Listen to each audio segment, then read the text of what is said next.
असोमदना तंफा लुहोंगबा कायखिबना मरम होइरगा मागी पुंसिदा असुकी मतिक थमोय कायरबी हाबदो ओइरे लैकागी मिनु मैसा मरकता तंफा हिंगबगी पांगल लेरमदे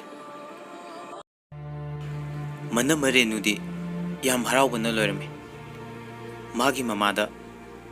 मखोय मसेन मानरगा सिनखिबा थोइनसिन क्यादो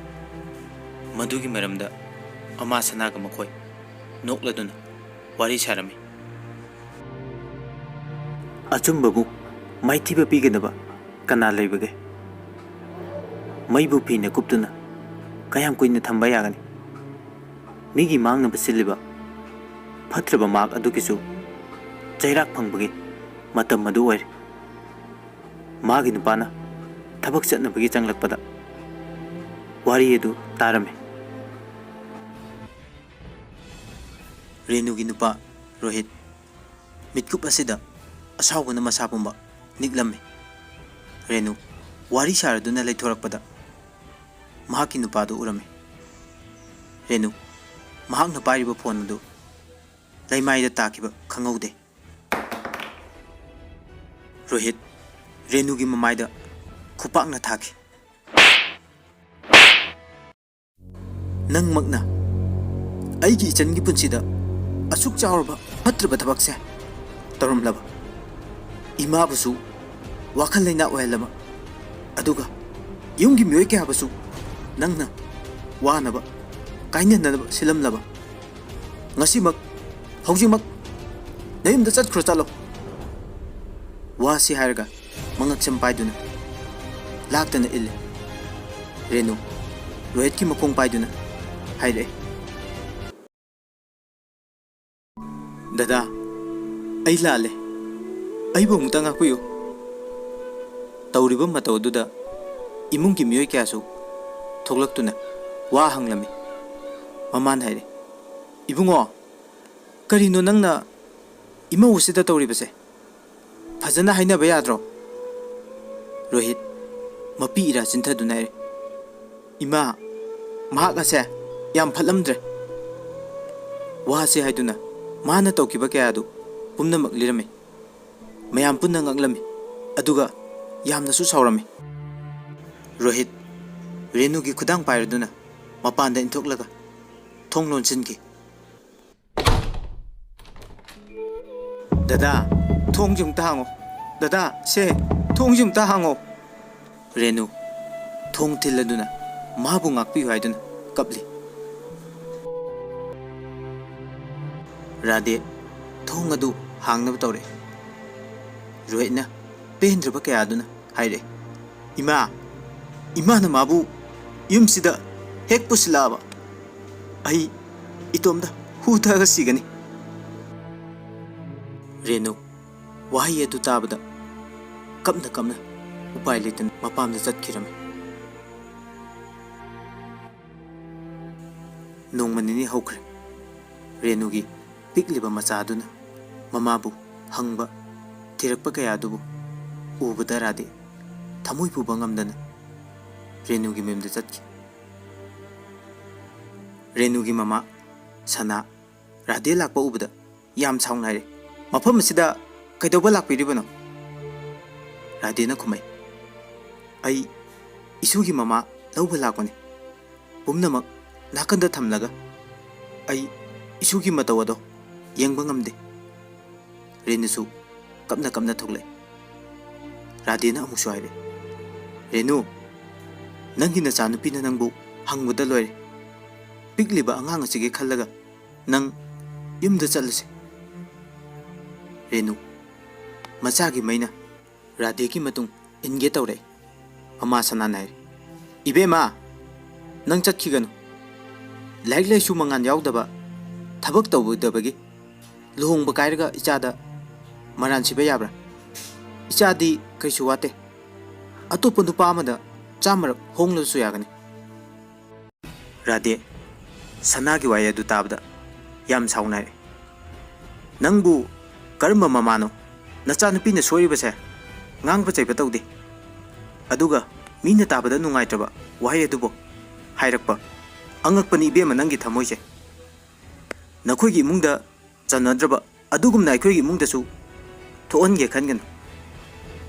ꯋꯥꯁꯦ ꯍꯥꯏꯔꯝꯂꯒ ꯔꯥꯙꯦ ꯔꯦꯅꯨꯒꯤ ꯃꯈꯨꯠ ꯄꯥꯏꯗꯨꯅ ꯂꯥꯛꯏ ꯁꯅꯥ ꯃꯆꯥꯅꯨꯄꯤꯕꯨ ꯈꯥꯝꯃꯤ ꯏꯕꯦꯝꯃ ꯅꯪ ꯆꯠꯈꯤꯅꯨ ꯍꯥꯏꯕꯅꯦ ꯑꯩꯅ ꯑꯩꯁꯦ ꯇꯥꯗ꯭ꯔꯣ ꯆꯠꯈꯤꯅꯨ ꯍꯥꯏꯕꯅꯦ ꯁꯅꯥ ꯁꯥꯎꯅ ꯌꯦꯡꯗꯨꯅ ꯎꯄꯥꯏ ꯂꯩꯇꯅ ꯂꯩꯍꯧꯔꯤ ꯔꯣꯍꯤꯠ ꯔꯦꯅꯨꯕꯨ ꯎꯕꯗ ꯑꯁꯥꯎꯕ ꯍꯩꯅꯗꯕ ꯀꯌꯥ ꯑꯃ ꯎꯠꯂꯝꯃꯤ ꯔꯦꯅꯨ ꯃꯥꯒꯤ ꯊꯃꯣꯏꯗ ꯌꯥꯝ ꯅꯨꯡꯉꯥꯏꯔꯝꯗꯦ ꯃꯇꯝ ꯈꯔꯒꯤ ꯃꯇꯨꯡꯗ ꯅꯣꯡꯃ ꯏꯕꯣꯍꯜ ꯕꯖꯥꯔ ꯊꯣꯛꯂꯛꯄꯗ ꯀꯣꯔꯧ ꯋꯥꯈꯟ ꯆꯣꯏꯔꯦ ꯍꯥꯏꯕꯒꯤ ꯄꯥꯎ ꯇꯥꯔꯝꯃꯤ ꯏꯕꯣꯍꯜ ꯄꯥꯎ ꯑꯗꯨ ꯇꯥꯕꯗ ꯌꯥꯝ ꯅꯨꯡꯉꯥꯏꯇꯅ ꯌꯨꯝꯗ ꯍꯜꯂꯛꯑꯦ ꯃꯥꯒꯤ ꯃꯇꯧ ꯑꯗꯨꯗ ꯔꯥꯙꯦ ꯃꯅꯥꯛꯇ ꯆꯪꯉꯛꯑꯦ ꯑꯗꯨꯒ ꯍꯥꯏꯔꯦ ꯃꯣꯏ ꯄꯥꯕꯨꯡ ꯀꯩꯗꯧꯔꯕꯒꯦ ꯌꯥꯝ ꯅꯨꯡꯉꯥꯏꯇꯅ ꯎꯏ ꯏꯕꯣꯍꯜ ꯀꯣꯔꯧꯒꯤ ꯄꯥꯎ ꯑꯗꯨ ꯇꯝꯂꯝꯃꯤ ꯔꯥꯙꯦꯁꯨ ꯌꯥꯝ ꯅꯨꯡꯉꯥꯏꯔꯝꯗꯦ ꯔꯥꯙꯦꯅ ꯑꯁꯨꯝꯅ ꯍꯥꯏꯔꯦ ꯃꯣꯏ ꯄꯥꯕꯨꯡ ꯑꯩꯁꯨ ꯀꯣꯔꯧꯕꯨ ꯅꯨꯡꯁꯤ ꯉꯥꯏꯍꯥꯛꯀꯤ ꯑꯩꯒꯤ ꯑꯁꯥꯎꯕ ꯄꯨꯝꯅꯃꯛꯅ ꯊꯣꯛꯍꯟꯈꯤꯕꯅꯤ ꯍꯧꯖꯤꯛꯇꯤ ꯑꯩ ꯌꯥꯝ ꯅꯤꯡꯉꯝꯂꯛꯇ꯭ꯔꯦ ꯏꯕꯣꯍꯜꯅ ꯃꯈꯥ ꯇꯥꯔꯦ ꯑꯩ ꯅꯣꯡꯃ ꯃꯈꯣꯏꯗ ꯆꯠꯂꯨꯗꯨꯅ ꯋꯥꯐꯝ ꯑꯁꯤ ꯍꯧꯗꯣꯛꯂꯨꯕꯅ ꯐꯔꯣꯏꯗ꯭ꯔꯥ ꯔꯥꯙꯦꯅ ꯈꯨꯝꯃꯦ ꯋꯥꯐꯝ ꯑꯗꯨꯕꯨꯗꯤ ꯍꯥꯏꯔꯨꯕ ꯌꯥꯏ ꯑꯗꯨꯕꯨ ꯃꯈꯣꯏꯅ ꯌꯥꯔꯛꯀꯅꯤ ꯍꯥꯏꯕꯗꯤ ꯑꯩ ꯊꯥꯖꯗ꯭ꯔꯦ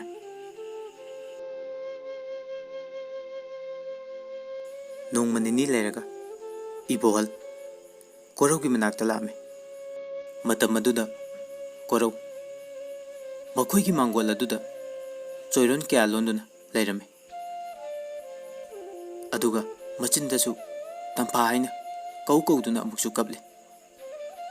ꯏꯕꯣꯍꯜ ꯃꯤꯠꯀꯤ ꯄꯤ ꯇꯥꯈꯤꯕ ꯈꯪꯍꯧꯗ꯭ꯔꯦ ꯇꯣꯝꯕꯤ ꯏꯕꯣꯍꯜ ꯂꯥꯛꯄ ꯎꯕꯗꯨꯗ ꯂꯥꯛꯏꯕ꯭ꯔꯥ ꯍꯥꯏꯕ ꯋꯥꯍꯩ ꯐꯥꯎꯕ ꯍꯥꯏꯔꯝꯗꯦ ꯏꯕꯣꯌꯥꯏꯃ ꯏꯕꯣꯍꯜꯕꯨ ꯎꯕꯗ ꯀꯧꯁꯤꯜꯂꯒ ꯐꯝꯍꯜꯂꯤ ꯏꯕꯣꯍꯜꯅ ꯍꯥꯏꯔꯦ ꯏꯁꯦꯟ ꯑꯩ ꯋꯥꯐꯝ ꯈꯔꯗꯪ ꯍꯥꯏꯒꯦ ꯍꯥꯏꯗꯨꯅ ꯂꯥꯛꯏꯕꯅꯤ ꯏꯕꯣꯌꯥꯏꯃꯅ ꯈꯨꯝꯃꯤ ꯀꯔꯤ ꯀꯔꯝꯕ ꯋꯥꯐꯝ ꯂꯨꯍꯣꯡꯕꯒꯤ ꯋꯥꯐꯝ ꯑꯣꯏꯔꯕꯗꯤ ꯏꯆꯥ ꯀꯣꯔꯧꯒꯤ ꯃꯇꯧ ꯑꯁꯤꯕꯨ ꯌꯦꯡꯗꯨꯅ ꯍꯥꯏꯕꯤꯔꯧ ꯏꯁꯦꯟ ꯑꯩ ꯄꯨꯝꯅꯃꯛ ꯎꯔꯦ ꯈꯪꯉꯤ ꯏꯆꯥ ꯇꯝꯐꯥꯒꯤ ꯃꯇꯧꯗꯨ ꯎꯔꯒ ꯑꯩꯒꯤ ꯊꯃꯣꯏꯁꯨ ꯄꯨꯕ ꯉꯝꯗ꯭ꯔꯦ ꯑꯍꯟ ꯑꯩꯈꯣꯏꯅ ꯁꯣꯏꯈꯤꯕ ꯈꯔ ꯂꯩꯕꯅ ꯏꯆꯥ ꯑꯅꯤꯒꯤ ꯄꯨꯟꯁꯤꯗ ꯌꯥꯝ ꯋꯥꯍꯜꯂꯦ ꯑꯗꯨꯕꯨ ꯑꯩꯈꯣꯏ ꯀꯣꯔꯧꯕꯨ ꯃꯄꯥꯟ ꯂꯝꯗ ꯑꯍꯩꯕ ꯗꯣꯛꯇꯔ ꯀꯌꯥ ꯇꯥꯟꯅꯗꯨꯅ ꯃꯥꯕꯨ ꯐꯅꯕ ꯍꯣꯠꯅꯔꯒ ꯏꯆꯥ ꯑꯅꯤꯁꯤꯒꯤ ꯅꯨꯡꯉꯥꯏꯕ ꯄꯨꯟꯁꯤ ꯈꯣꯡꯆꯠ ꯍꯥꯏꯕꯗꯨ ꯑꯣꯏꯍꯜꯂꯁꯤ ꯇꯣꯝꯕꯤꯁꯨ ꯃꯔꯛ ꯊꯠꯅ ꯍꯥꯏꯔꯦ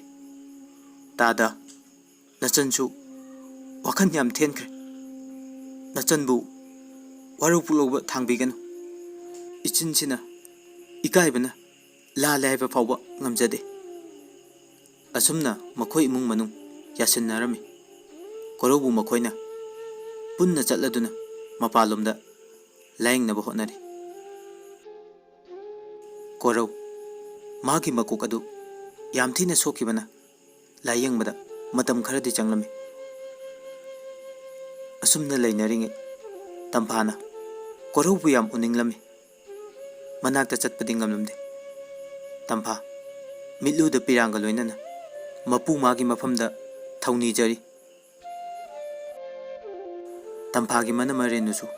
ꯍꯧꯖꯤꯛꯇꯤ ꯋꯥꯈꯟ ꯌꯥꯝꯅ ꯇꯥꯔꯦ ꯌꯨꯝꯒꯤ ꯐꯅꯕꯗ ꯈꯟꯕ ꯍꯧꯔꯛꯑꯦ ꯑꯁꯨꯝꯅ ꯃꯥꯒꯤ ꯄꯨꯛꯅꯤꯡ ꯍꯣꯡꯂꯛꯄ ꯃꯇꯧ ꯑꯁꯤꯗ ꯃꯄꯨꯔꯣꯏꯕ ꯔꯣꯍꯤꯠꯁꯨ ꯃꯥꯕꯨ ꯍꯦꯟꯅ ꯅꯨꯡꯁꯤꯔꯛꯑꯝꯃꯤ ꯃꯕꯥꯅꯤꯁꯨ ꯌꯥꯁꯤꯟꯅꯈꯤ ꯌꯨꯝꯁꯤꯗ ꯔꯥꯙꯦꯒ ꯏꯕꯣꯍꯜꯒꯗꯤ ꯂꯩꯔꯝꯗꯦ ꯀꯣꯔꯧꯕꯨ ꯂꯥꯌꯦꯡꯕ ꯆꯠꯄ ꯌꯥꯎꯈꯤꯔꯝꯃꯤ ꯇꯝꯐꯥ ꯅꯣꯡꯃꯥꯏꯖꯤꯡ ꯅꯨꯃꯤꯠ ꯈꯨꯗꯤꯡꯒꯤ ꯍꯥꯟꯅꯒꯤ ꯃꯇꯧꯒꯨꯝ ꯈꯨꯜꯒꯤ ꯂꯥꯏ ꯑꯗꯨꯕꯨ ꯈꯨꯔꯨꯝꯕ ꯆꯠꯂꯝꯃꯤ ꯃꯇꯝ ꯑꯗꯨꯗ ꯑꯇꯣꯞꯄ ꯂꯝ ꯑꯃꯗꯒꯤ lakpa nupa amakakna Tamphabu pamjaki Tamphagi matung inaduna adumak lai Tampha nupa adugi matauda yam hainadaba phauje Tampha laisabi amagi phijetchu setuna lakpasu nate laibukta chandal amadi fi jalibani hojik matamgi laisabi kyanasu chandon thinduna chatpana maram oiduna nupa aduna laisabi oina khanjaduna nungsi jarubani pamjarubani Tamphagi manakta mahaki gari adu khamnaga Tamphabu kaure amukta ngai bikhoba Tampha chap leptuna nupa adu dengle nupa aduna Tamphagi manakta changchinduna hangai somgi mingamta khangjaba yagadra laifamdi kadumdagi Tampha yam tapna khumne ai khunna sidagini mingna Tampha kauje kari takpi ke dabano nupa aduna yam ikai naire Tamphagi khangnabaga labibra Tampha nokphe tawraga hai somna khaliba wakaldo yam onare aidi lechabi nate yum pale mauni nupa aduna mauni hairaga gyan takadra khanduna hairubani adubu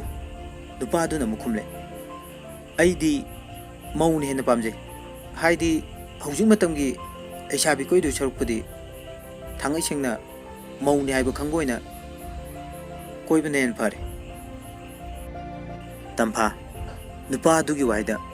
asawo phordana haire hojik matam asida mawa mapuruba laibi kayana pangtau tawrabasu aidi aduguma tabakto tawgaina khalude mangda fawba manglude somna ibu pangyada yabi oina ubibase aigi laibak yam thibani wase haramlaga Tampha chatki nupa adunadi magi mabuningda Tamphabu magi nongmadi oigini haiduna chapyungna lepki nupa adu Tamphagi matung iladuna lona Tamphagi memadu yengauri makhogi yumadu hek khangkiba mikup adudagi nong makangde Tamphagi thongalda ngairiba Tampha nupa adugi matau adu ubda sauningba penjadaba fauje mayamba rohita haiduna maku tantohan krasira haina sukhale adubu nupa masen khana chainaba tawgadra khanduna hairamde Tampha nupa adugi manakta prapap changaktuna hai nang mafam masida nungti numit khudingi lakpa jai ai pamde ai gisu ibung le usitaba su tawnagumse nang pakhangni cha marak thirasu phangani mau ai gidamak asumna matam mangan base aidi yam pamjade nupa aduna yam nungai tanai Tampha nang aigi tawsida sauning lamba chuye adubu ai nang uruba numit adudagi nangbu yam nungsi jarure masina ai isa itomdasu yamna waraujari mapoksimagi oiraroidaba nungsiba amagidamak aina thangjilurba khongthangse yam lalabani ai haifam khangde Tampha aibu oktaba amagumsu ubiganu masi pumnamakse nangbu nungsibana thohanbani Tampha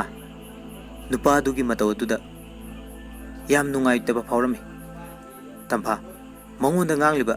chairiba haibaduni magi thamoi palibani nungsiba apamba kainabagi awaba khanglibani masi pumnamak oidunasu phatraba thaba asida khong thangjinba pamde Tampha mahakna makha tana haire